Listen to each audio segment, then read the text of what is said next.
Ei, Jesus! Que é isso? eu tinha certeza que você não tinha dúvida nenhuma. Não, e eu fui achando que pelo computador seria perfeito, não daria nenhum problema, né? Tem que ir pelo celular. Sabe, né? Achei que era simples pelo computador. Vamos lá, né? Então, a gente tem agora, acho que só 35 minutos, porque o tempo vai correndo. O que a gente pode fazer é, a hora que encerrar, a gente abre outra. Tá bom? Isso aí. É o que temos para hoje. Deixa eu me organizar aqui agora. Vamos lá. Corta tudo. Bom, boa noite a todas e todas.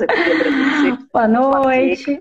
Que vocês tiveram aí com os problemas técnicos que nós tivemos. Vamos tentar aí recompensá-las com o debate.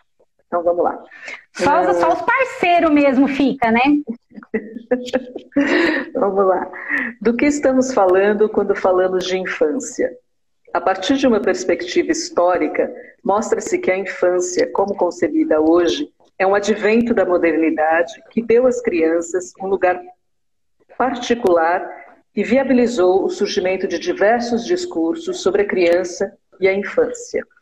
Mas qual a relação entre infância e educação? Podemos pensar essa relação sem levar em conta ou sem nos debruçarmos sobre as práticas pedagógicas nos sistemas educativos? Quais as concepções do cuidar e do educar na infância presentes na prática pedagógica? Qual a importância do olhar do educador para alunos com risco no desenvolvimento? Quais os desafios da escola pública? Bom, nós recebemos hoje Maria Helena Felipe, servidora pública há 17 anos na Prefeitura Municipal de São Paulo, como professora de Educação Infantil e Ensino Fundamental 1. A Helena, desde 2014, atua como gestora escolar. Ela é graduada em História e Pedagogia, é psicanalista e membro do coletivo Psicanálise na Praça USP. Bom, Helena, então queria começar te perguntando a partir de que lugar você fala, você contasse um pouco da sua trajetória e o que muda quando você passa do chão da sala de aula, né, de professora, educadora, para um cargo de gestão. E o que você acha que a psicanálise te trouxe para pensar essa relação com a educação? Patrícia, boa noite pessoal que está aí, teve a paciência de continuar, guerreiros. Patrícia, bom, 17 anos de escola pública, né? Esse é o lugar de onde eu falo. Toda a minha carreira profissional construída na escola pública. E também sou formada na escola pública, né? Isso também é importante dizer. Né? É desse lugar que eu venho, um lugar que eu conheço muito, passei por ela. Estou há 17 anos como professora de Fundamental 1, né, Educação Infantil. Nesses 17 anos, eu passei 7 anos em sala de apoio pedagógico na Prefeitura de São Paulo. A sala de apoio pedagógico era conhecida como sala de SAP, né? Era onde esse programa não existe mais, ele virou uma outra coisa, mas era um programa de uma sala onde os alunos com maior dificuldade de alfabetização vinham no contraturno para poder recuperar aí a sua aprendizagem, né? Então, tinha um olhar assim bem psicopedagógico para o trabalho, eram turmas pequenas e atendiam crianças de 8 anos até a 8ª série, na época ainda era a 8ª série, né? Todo fundamental. Depois desses 7 anos, eu venho desenvolvendo o trabalho agora na gestão, né? O que muda, Patrícia, saindo do chão da escola e indo para a gestão, é engraçado porque assim, a maioria dos professores tem uma ideia de que esse lugar é aquele momento de ascensão da carreira, onde você vai parar, então, de sofrer com os problemas dos alunos, que ele não aprende, ele só bate no coleguinha, ele não quer fazer nada, e aí você vai para um lugar idílico, mágico, né, assim, bem mundo da fantasia, onde tudo vai ser muito legal, e você vai andar, né, o pessoal faz uns memes brincando que assim, aí vai para gestão, só anda de salto alto, cabelo feito, né, unha feita, e assim, não. Vamos dizer que essa não é a realidade. A realidade mesmo, é o sonho, né? Que as pessoas imaginam. Mas ir para a gestão dá uma visão do todo, né? Esse é um discurso batido, todo mundo fala isso, mas é verdade. Ele dá uma visão do todo, do que é que a escola precisa, num geral, para funcionar. Né? Muitas vezes, quando a gente está na sala de aula, a gente pensa que assim, eu preciso aqui do material que eu vou usar com os alunos, eu preciso que a sala esteja limpa e eu preciso minimamente de ordem para poder fazer a coisa funcionar. E aí você vai para gestão e descobre que para aquela sala estar limpa precisa ter o funcionário, mas o funcionário não chegou, o funcionário adoeceu. Bom, para ter o material, alguém precisa sair para comprar, precisa garantir verba para isso. E aí você passa a lidar com 1000 outras questões que não entram dentro da rotina da sala de aula, né? Que é mexer com o burocrático, né? Que é difícil também, porque você acaba colocando ali a sua carreira em jogo, né? Dependendo do que você fizer no burocrático, é gerir dinheiro. Né? Então, o professor ele sai da sala de aula num dia, onde ele estava acostumado a lidar com o pedagógico, e no outro dia ele está na gestão, lidando com pagamento, com verba e tendo vários funcionários dos quais ele responde. E acho que o olhar da psicanálise, ele começou muito por esse trabalho na sala de SAP, né? Por ver as crianças com as dificuldades e tentar entender o que era a mais que precisava, além do puro e simples aprender, que não é simples, é muito complicado, mas assim, não só aprender a escrever o nome e contar, né, fazer as contas básicas. Aquela criança às vezes precisava de algo além, e eram em conversas muito simples, às vezes num gesto, numa escuta, acho que principalmente a escuta com mais qualidade. Eu posso dizer que foi o que a psicanálise mais trouxe para o meu trabalho como professora e também como gestora. Perfeito. E qual a importância do olhar do educador para alunos com risco no desenvolvimento psíquico? Olha, eu esqueci de localizar também onde é que eu estou agora, né? Eu estou na educação infantil, que são as EMEIs, na Prefeitura de São Paulo, que trabalham com crianças de 4 a 6 anos, né? Então tá bem nessa faixa mesmo do risco de desenvolvimento psíquico, bem no comecinho da infância. A gente chega a receber crianças até de 3 anos e 10 meses, né? É uma escola de período integral, então pensa, a criança chega, fica comigo 8 horas por dia, ela entra às 8 da manhã, sai às 4 da tarde. Né? Às vezes passa muito mais tempo dentro da escola do que em casa, com a própria família, pai e mãe, porque às vezes vai chegar e ainda vai ficar com um cuidador, até que os pais vão chegar à noite do trabalho e vão pegar para levar para dar banho, comida e dormir. Né? Então, o olhar do professor, Patrícia, na primeira infância, e principalmente, né, na nossa EMEI, que é de período integral, ele é fundamental, porque vai ver aspectos, né, quando a criança entra na escola, muitas vezes vai ser o primeiro contato dela com um social maior, porque ela está muito acostumada com o núcleo familiar, né, e muitas vezes sendo, às vezes, uma única criança, então, casal de adultos, todo mundo adulto, pais, avós, e a única criancinha, onde tudo que ela apresenta, às vezes, é considerado totalmente normal, é assim mesmo, né? Ou a gente já teve outras crianças da família, primos e tal, que também demoravam para falar, demoravam para andar. E aí, chega na escola, ela vai para esse contato com o todo, né? É um contato com os professores, adultos diferentes do seu núcleo familiar, mas também contato com outras crianças que fazem ou que têm outros repertórios, né? Então, óbvio que o professor da educação infantil, apoiado no olhar do currículo da educação infantil, que a educação infantil tem um currículo, né? Ele vai começando a perceber, né, algum traço, ele começa a perceber, por exemplo, se a criança tem uma dificuldade para estar no grupo, se ela se afasta muito, se ela não consegue socializar, né? Se tem uma dificuldade. A gente vai olhando o olhar para todo, inclusive também para a questão motora, né? Então, quais são as atividades que essa criança tem dificuldade, que a gente percebe que de uma questão motora dela não está indo bem, ela ainda não consegue, por exemplo, ou fazer uma cambalhota quando a gente faz percurso, ou pular dentro dos pneus, ou empilhar algum tipo de brinquedo que a gente coloca para ser manuseado, né? Então, são pequenos detalhes que, ao longo do ano letivo, a professora vai tendo uma delicadeza de ir percebendo, bom, até onde isso é do desenvolvimento dela, né? Talvez uma criança que não foi muito estimulada, e aí chega na escola, rapidamente avança, ou onde a gente vai percebendo que vai travando, tem alguma coisa que não está funcionando, e aí a gente chama para conversar, que é esse olhar, né, de chamar a família para poder pensar junto o que é que a gente pode fazer. Uhum. Então é um olhar importante também, porque às vezes para algumas famílias, Patrícia, esse vai ser o primeiro olhar um pouco mais técnico, um olhar um pouco de fora, sabe? Um olhar mais apurado de um profissional que pode dizer para ela, olha, acho que a gente pode melhorar aqui, então vamos atrás, vamos ver o que pode ser feito. E como é que as famílias recebem isso? Elas se sentem acolhidas? Como é que então, depende bastante da família. São casos e casos, né? O que a gente procura fazer?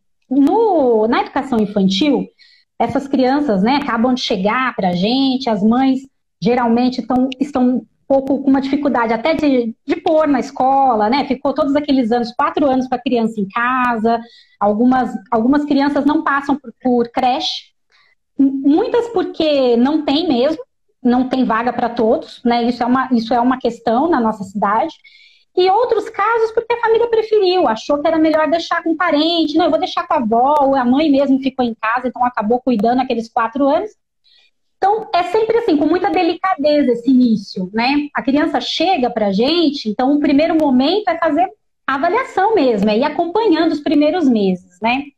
Chamar a família, a gente procura sempre não rotular, não colocar nenhum estigma, né? De, olha, isso é assim. A gente procura trazer questões do, olha, o que você vê? A gente está notando que aqui na escola acontece de tal forma. A gente teve um caso, por exemplo, de uma criança com uma dificuldade muito grande, tanto para se relacionar, quanto para se movimentar. Então, a gente percebia assim, um esforço muito grande dela. Às vezes ela cambaleava, ou às vezes ela deixava coisas caírem e tal. E após os primeiros meses, a gente chamou a família para conversar. Era uma mãe muito jovem, aquela era a primeira filha e ela estava grávida de outro bebê. E a gente comentou, e a primeira coisa que a gente fez foi, bom, olha, seria legal passar por uma avaliação com o pediatra, né? E a gente tinha a sorte que o posto de saúde é do lado da escola. Então, pedi uma avaliação e tal. E aí, a partir dessa consulta, ela descobriu que a menina tinha um grau de problema na visão altíssimo. Era muito alto. Então, ali foi só fazer o óculos e rapidamente ela conseguiu avançar muito, né? Porque a questão da menina era basicamente assim, visão. Era um grau muito forte. Tanto que assim, o acompanhamento dela do oftalmo era de 6 em 6 meses, porque o grau era bem, bem avançado, né? Então, muitas vezes isso é muito simples. Algumas vezes é muito difícil, porque assim, para a família ouvir pela primeira vez, né, de que, olha, tem algo aqui na criança que a gente está sentindo que não caminha como deveria, por isso tem que ser muito delicado, sim, é um baque muito forte. E a gente já teve situações onde a família foge, né? Então, assim, você começa a ter essa conversa, o que acontece? Você não acha mais a família. A família demora para vir na escola, não atende telefone, aí põe a criança na perua, que é para você não conseguir contato. Então, porque a gente tem muito a conversa do portão, né? A educação infantil tem essa coisa de muita proximidade. Então, o que a gente faz? Tá muito, muito em contato. O pai vem trazer de manhã, a gente conversa, pergunta como tá, se tá tudo bem, aqueles pais que têm mais tempo, né? Então, às vezes, o pai se vê um pouco acuado, que você pegou para conversar, então ele põe na perua, porque aí ele não vai mais te encontrar. Né? E aí tem uma delicadeza do olhar da escola, Patrícia, que é acolher essa família e chamar ela para junto. Fazer ela entender que o trabalho é conjunto e que a gente não está julgando a família. Né? Porque vem muito uma dor de ser julgado, de ser colocado assim, teu filho tem um problema. Né? Então, principalmente para as mães, né, isso pesa muito. Então, a gente procura ter uma conversa muito acolhedora de dizer, nós estamos em parceria, a gente quer trabalhar junto, vamos tentar fazer algo junto, né? Vamos tentar encaminhar para a UBS, vamos ver outro especialista, ou se a família tem condições de poder levar num particular com especialista, também a gente faz encaminhamentos, mas a tentativa é de não estigmatizar a família para que eles não se sintam excluídos. A ideia é que eles se sintam parceiros, né? Claro que isso vai de família para família. Tem famílias que são muito difíceis de você conseguir chamar para perto. Às vezes leva muito tempo. E nós só temos 2 anos com as crianças, né? Elas ficam com a gente de 4 a 6 anos. Então isso também é assim, a gente precisa ser rápido muitas vezes, porque ele vai para o primeiro ano para poder ele já ir com algum alinhamento, para que esse professor do fundamental já pegue essa situação começada, para que ele possa dar continuidade, para que não chegue o nosso olhar é para que ele não chegue no fundamental do zero, porque vai ser muito mais difícil, né? Então, olhar esse risco psíquico no início, né? E poder encaminhar, claro que aí é uma outra dificuldade, né? Como é que fazer encaminhamentos dentro de uma rede que está com a saúde sucateada, né? Mas a ideia é essa, tentar o máximo possível encaminhar o mais rápido possível. Aproveitar uma pergunta da Michelle aqui, que está na mesma linha. Nesse sentido, ter na gestão um profissional atravessado pela psicanálise pode ajudar a ter uma escuta dessas dificuldades? Você consegue sensibilizar os educadores? Olha, isso ajuda bastante, Patrícia. Principalmente, eu acho que, falando bem particularmente do trabalho da minha EMEI, né? A gente já recebemos vários casos de inclusão, por exemplo, que é um dos maiores causadores de angústia para os professores, né? Pelo desespero de não saber o que fazer, como é que eu vou agir. E precisa, e assim, muitos vêm sem laudos, né? Você não sabe exatamente o que é, tal.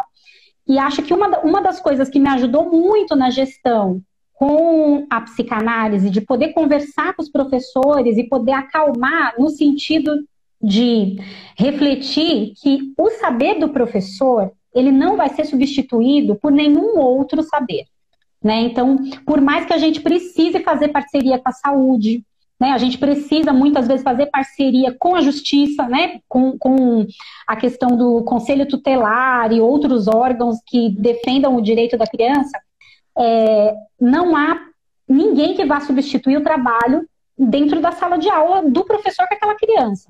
Então, por mais que a gente às vezes fique desesperado pensando, bom, mas o que é que essa criança tem? Mesmo que saia um laudo, mesmo que tenha um nome para aquilo, o que eu converso com os professores vai ser caso a caso. Né? A gente já teve 3 autistas na escola e os 3 eram totalmente diferentes. Sim. Então, para cada caso, o laudo em si, o nome autismo, para nós, no pedagógico, não fez diferença. Ele faz diferença para essa criança como um sujeito de direito, né? Para ele poder ter acesso a políticas públicas, para ele poder ter acesso a meio de transporte gratuito, para ele poder ter acesso aos especialistas. Mas para a gente dentro da escola, o que eu tento conversar muito com os professores nós vamos ter que encontrar as formas de trabalhar com cada caso. E cada caso vai ser um caso. Então, eu acho que isso a psicanálise trouxe muito para mim dentro da minha atuação como professora e como gestora, né? E é algo que eu tento empoderar os professores de dizer, olha, vocês têm um conhecimento e têm estratégias. A gente precisa ir testando e vendo como é que melhor se adapta cada estratégia a cada criança. Mas nós temos isso, né? Então, é algo de um fortalecimento mesmo, porque durante muito tempo, a gente, ainda hoje, né? A gente é atravessado principalmente pelo conhecimento médico, onde diz o que você deve fazer, como você deve fazer. Aí vem também o conhecimento jurídico e diz, não, mas é assim.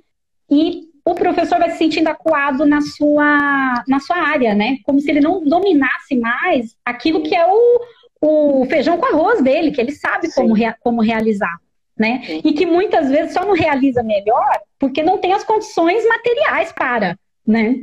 Porque se você tem, por exemplo, se você consegue ter 2 professoras numa sala de aula, você vai conseguir realizar um trabalho melhor para o seu aluno de inclusão. A questão nós não temos, né? Então você consegue pensar melhor em estratégias, né? Então, o professor, ele sabe, sim, o que fazer. É que no desespero do que é esse apagar incêndio da escola, né, que é bem isso, a gente está sempre apagando incêndio, muitas vezes a riqueza do trabalho do professor fica escondida atrás de ficar socorrendo situações. Então, né, você vai socorrer a criança que está gritando o tempo inteiro, você vai separar aquele que está batendo no outro, né? Vai para as coisas práticas, né, da sala de aula, né? Exatamente.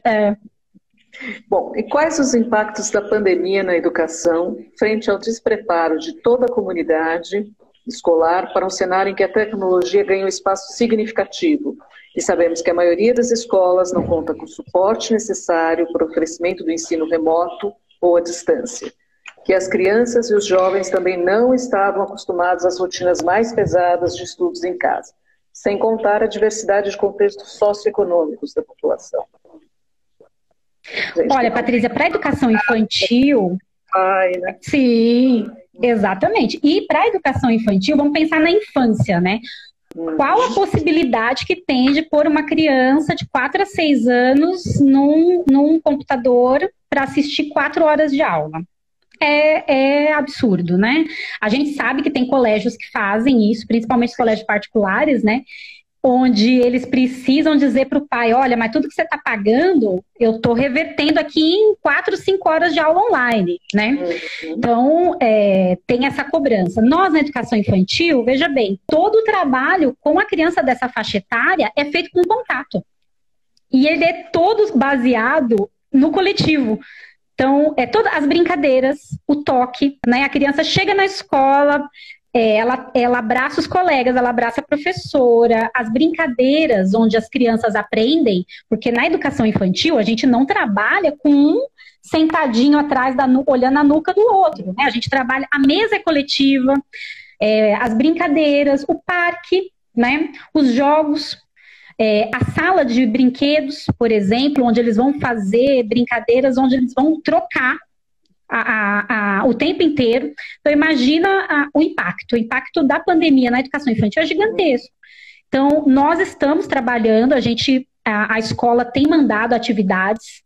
Para você ter uma ideia, eu tenho crianças que não têm nenhum acesso a aparelho celular, nem computador, nenhum, ela não tem. O contato que eu tenho para falar com essa família é ligando para a casa de uma vizinha, para poder dar um recado.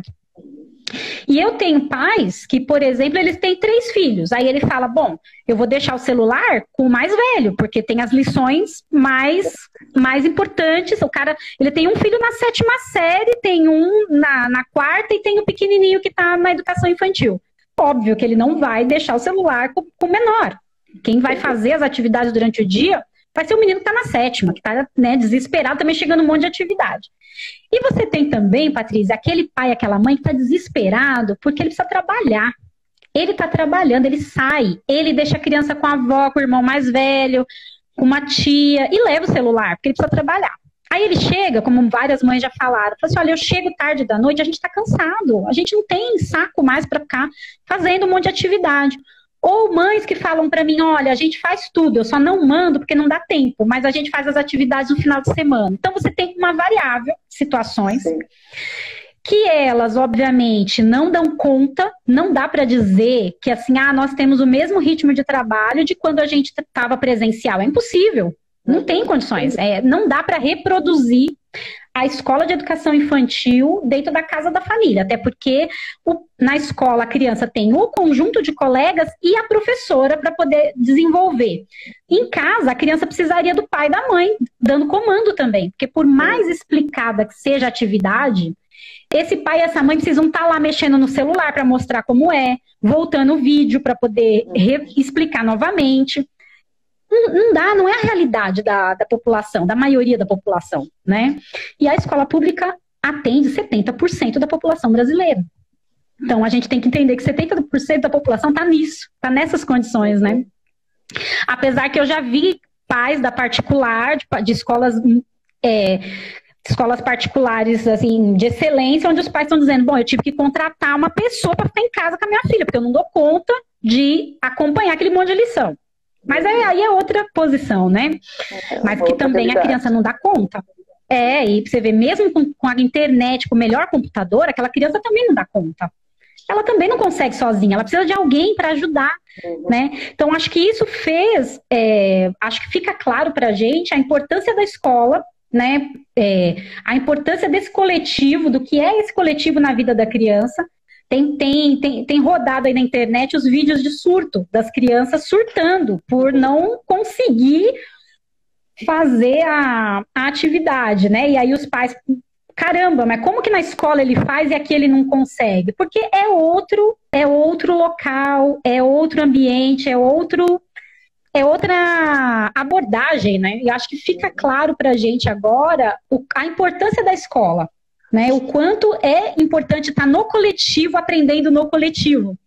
Não, né? Só como formação, né? Mas como criação de laços, de outras coisas. Exatamente. A gente, com as atividades, por exemplo, consegue, de certa forma, manter alguns vínculos. A gente tem feito, por exemplo, reunião de Zoom com as famílias.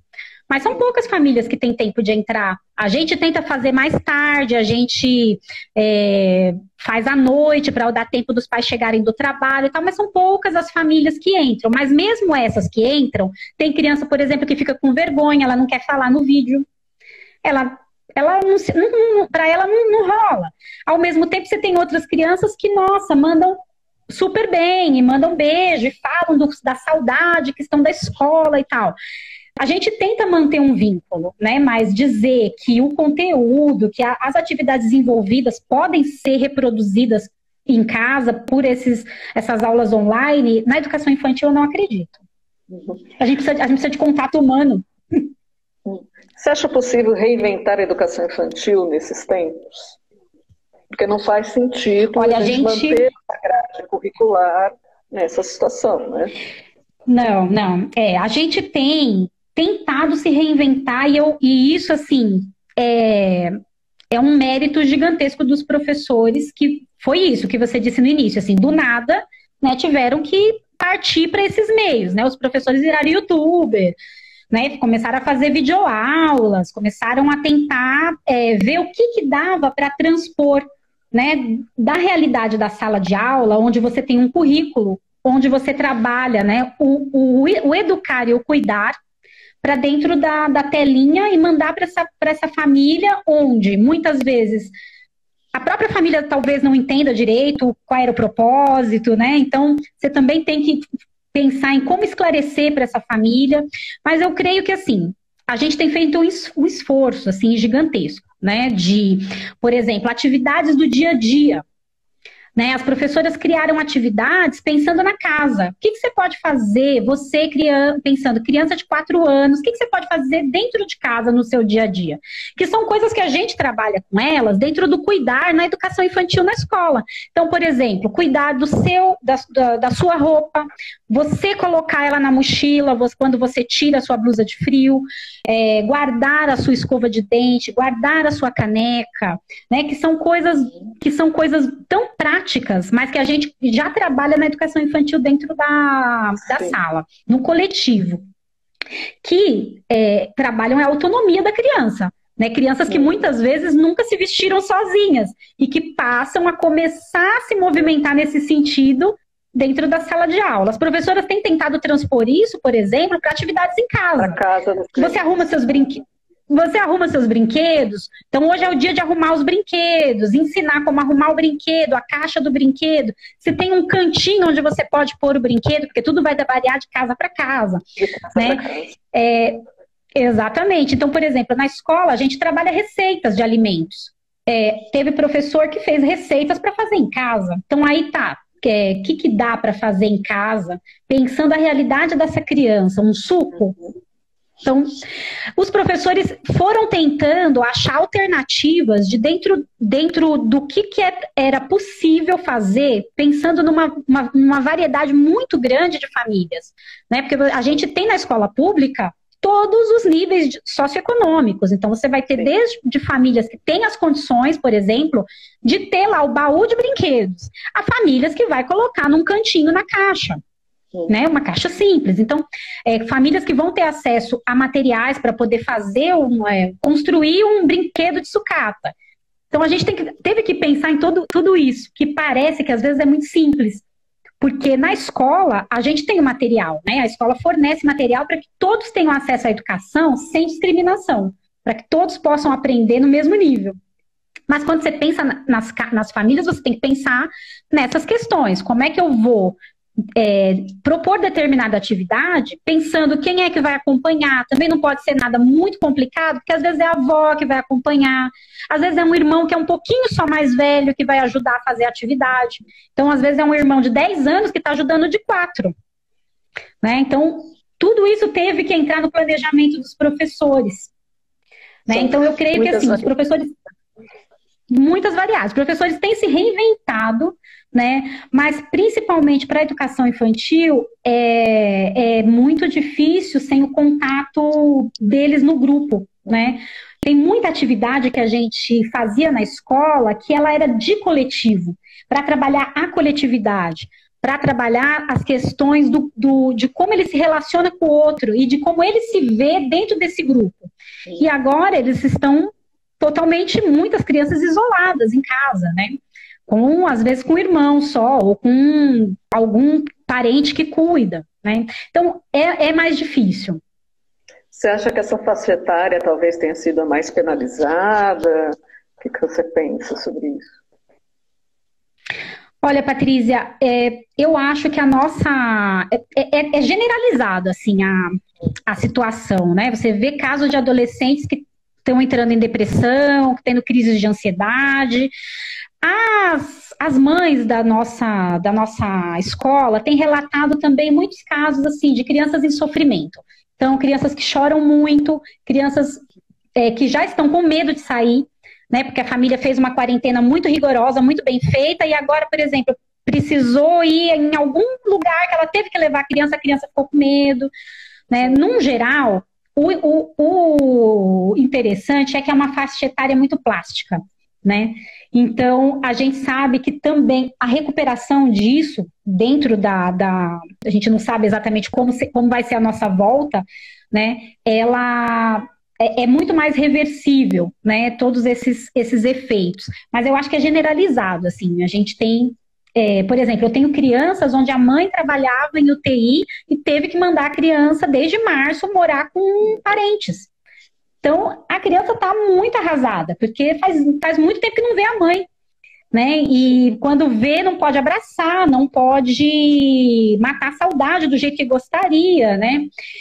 Então, são muitos efeitos. Eu acho que é bem... Os efeitos estão sendo em todas as faixas, assim. Então, a pergunta da Michelle aqui, também é na escola que as crianças conseguem falar quando sofrem violência física, emocional e sexual. Você consegue mensurar o impacto disso no isolamento? Olha, realmente é na escola muitas vezes que esses detalhes são vistos pelo professor, né? Que às vezes passa despercebido, dependendo da família, né?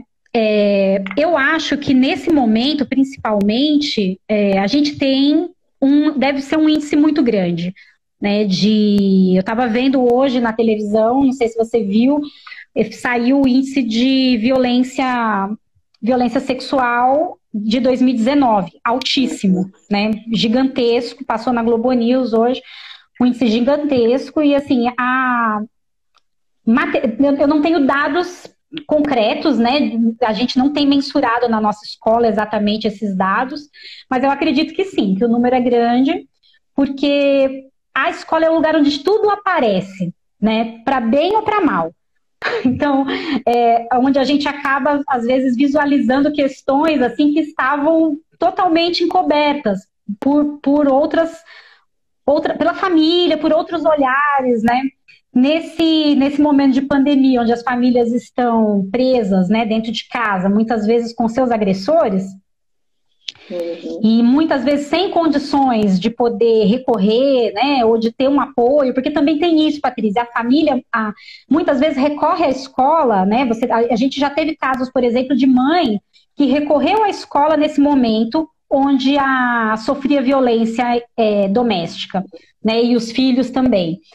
Então, a escola também acaba sendo esse lugar de parceria. Ela não é só esse lugar que descobre, né, que acaba descobrindo a violência, ela é também esse lugar que para a família se torna um apoio, um lugar onde ela pode contar, né, e às vezes se ela não conhece os caminhos de quais são os direitos dela, é na escola que ela sente segurança, muitas vezes, de poder ter alguém que diga os caminhos, e que diga, não, você tem tais direitos, você pode procurar tais lugares, entendeu? A gente deve estar caminhando para o finalzinho aí. Então, eu te perguntaria, Sim. como estabelecer redes de apoio, de cuidado e parcerias com setores de saúde e como a questão da inclusão impacta a escola e a família?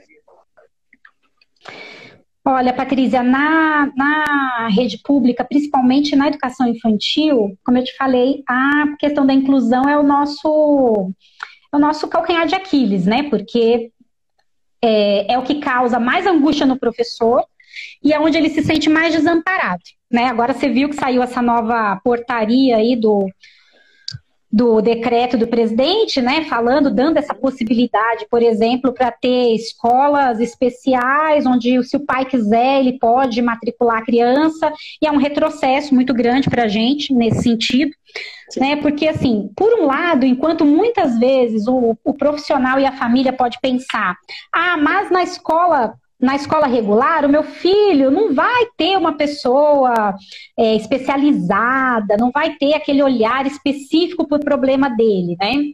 E a gente sabe que não tem nem condições de ter um profissional que seja especializado em todas as questões. Né? É impossível existir esse profissional, né? É na escola regular, onde ele vai ter a possibilidade de conviver com o mundo. Né? A gente sabe o que foi aí o início, né, da época da escolarização dessas crianças, onde elas ficavam segregadas, né? E também a gente sabe que esse tipo de discurso, né, de abrir essas salas, piora a nossa questão na educação regular, porque é o recurso da escola pública que vai para esses lugares.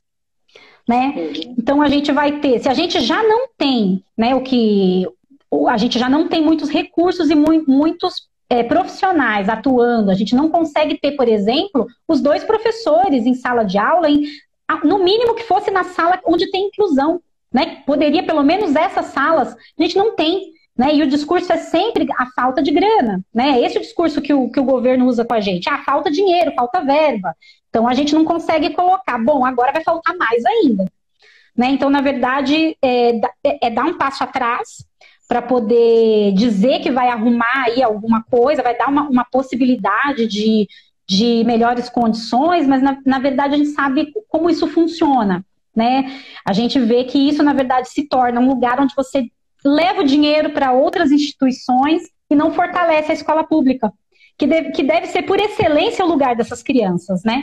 Porque ela não tem condições de ficar isolada no mundo. Como eu disse, né, no começo, é na escola pública, nesse primeiro momento, que a criança tem contato com a sociedade. Porque muitas crianças, independente se tem alguma necessidade especial ou não, ficaram muito isoladas na sua família. O começo é isso. É a família o núcleo principal, né? E como qualquer outra criança, a criança com necessidades especiais precisa estar nesse lugar. Ela precisa começar a frequentar esses lugares e fazer parte dessa sociedade, que é diversa, que vai ter todo tipo de pessoas. E não tem, assim, um padrão do normal, né? Vai ter ela e vai ter mais 1 milhão de outras coisas, né? Então, assim, pra gente, na educação infantil, por exemplo, é o que mais nos causa angústia. O que a gente faz? A gente faz parcerias muito com as UBSs. Então, assim, a gente, na nossa EMEI, por exemplo, eu mantenho um contato direto com a UBS, que é do lado da minha escola. Então, assim que a gente chega a criança com necessidade especial, a primeira coisa é qual é a UBS que te atende? Se for a UBS do lado da escola, muito mais fácil. É lá que eu vou ter todas as informações, vou poder conversar, ver quais são os caminhos, se essa criança já é atendida em alguma PAI ou se é atendida por algum especialista, se ela está atendida dentro do sistema, né? Infelizmente, Patrícia, ainda é um trabalho que os gestores desenvolvem de forma muito autônoma, cada um do seu jeito. Né, porque a gente não consegue ter na rede ainda uma clareza das ações. Então, você não tem, assim, a gente até tem órgãos específicos, né? A gente tem na Prefeitura de São Paulo, por exemplo, o Cefai, que deve atender a essas necessidades, porém com uma equipe reduzidíssima. Então, eles praticamente não conseguem atender a demanda. Então, quem acaba fazendo por fora, de acordo com as suas possibilidades, os trabalhos, são os gestores e professores que fazem esse pé de ir lá conversar com a UBS. Se for uma criança que é atendida em algum outro centro de especialidade, pegar telefone, ligar, marcar horário, pedir para vir na escola para ver como é que a criança age quando está no coletivo, porque também tem isso, né? Que é muito diferente, a criança lá no especialista sendo atendida e a criança na escola. Mas a gente tinha uma parceria muito boa, que está sendo desmontada as equipes da saúde da família, né, os NASFs, estão sendo desmontados, infelizmente, mas a gente tinha uma parceria muito boa, porque era uma equipe muito completa, que visitava as crianças na sua casa também, né, e você tinha vários especialistas. Então, esse grupo fazia um trabalho muito bom, né? Outra coisa importante que a gente tem em parceria com as UBSs é a visita deles na escola pelo menos umas 3 vezes por semestre, né? Então eles vêm no começo do ano, pesam as crianças, medem, verificam a dentição, depois eles voltam de novo, pesam de novo, então fazem vacinação. Então a gente tem esse trabalho conjunto que facilita o diálogo. Então, quando algo, por exemplo, se a gente percebe uma criança que está em risco de desenvolvimento, a gente já alerta, olha, precisamos falar aqui com quem é o pediatra que atende essa criança, aí a gente já tem uma facilidade de chamar a mãe.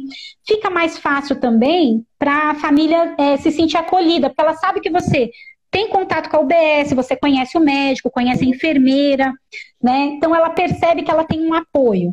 Então, quando você vem falar, olha, eu acho que seria legal encaminhar, conversa com o médico tal, só o fato de você saber o nome, você saber o nome da enfermeira, já causa um acolhimento com a mãe que é diferente. Mas é um trabalho, assim, muito individual dos gestores, sabe? Uhum. Bom, é preciso de uma aldeia para se criar uma criança, diz a sabedoria africana. Na sua opinião, quais os desafios da escola pública? E quais são as perspectivas pós-pandemia? Você consegue aí... Bonito bonito esse ditado, né? Porque ele fala que é preciso uma aldeia, né? E aqui no Brasil, a ideia do governo é que, assim, vamos reduzir. Nada de aldeia, vamos fazendo 1 a 1. Vamos precarizar o máximo que puder, né? Então, assim, realmente, veja, né? É preciso de uma aldeia, precisa mesmo. Eu preciso ter contato com a UBS, eu preciso ter acesso a conselho tutelar, preciso ter um bom atendimento de órgãos do Cefai, de órgãos médicos que possam dar apoio também quando a gente tem crianças em situação de risco de desenvolvimento e crianças com alguma outra questão de violência, né?